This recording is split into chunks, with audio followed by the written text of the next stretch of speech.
Hello, and welcome to today's episode of Michael's Minty Music.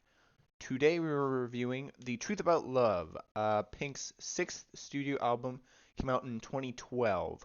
Hitting its 10-year anniversary, not on the day I'm recording this, but on the day that this video will come out, aka the 14th of September of 2022.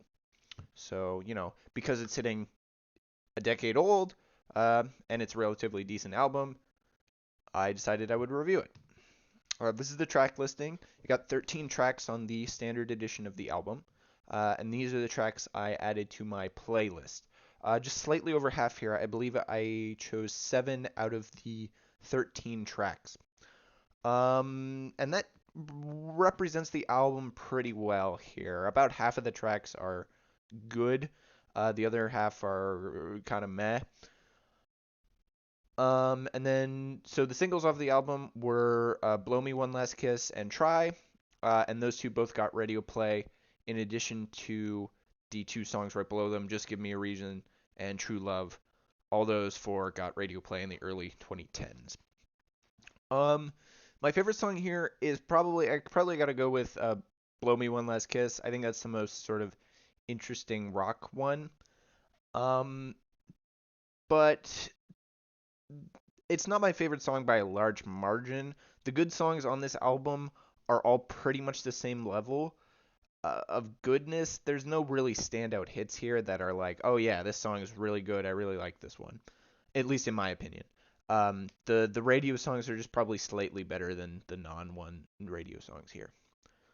So I rank this fifth out of all of Pink's albums. Is basically the beginning of Pink's modern sort of, not modern, 2010s sound ish. It doesn't, I don't like it as much as her early 2000s stuff, like the 2003 to, well, 2001 to 2008.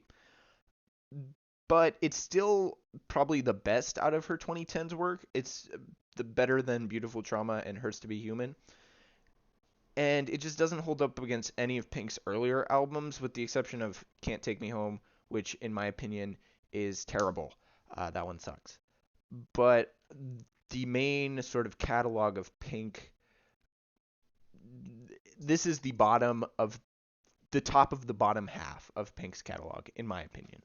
It's still decent, but it's only like half as good as all of her other albums. Obviously, this does not take my spot for my favorite album from 2012. If you saw my Night Visions review, I love that album. It's a great album, and this mid-tier album is not going to top that. So next up is It Won't Be Soon Before Long, an interesting title, by Maroon 5. It's Maroon 5's second album, and it came out in 2007. So yeah, check out that on this Sunday and stay minty fresh.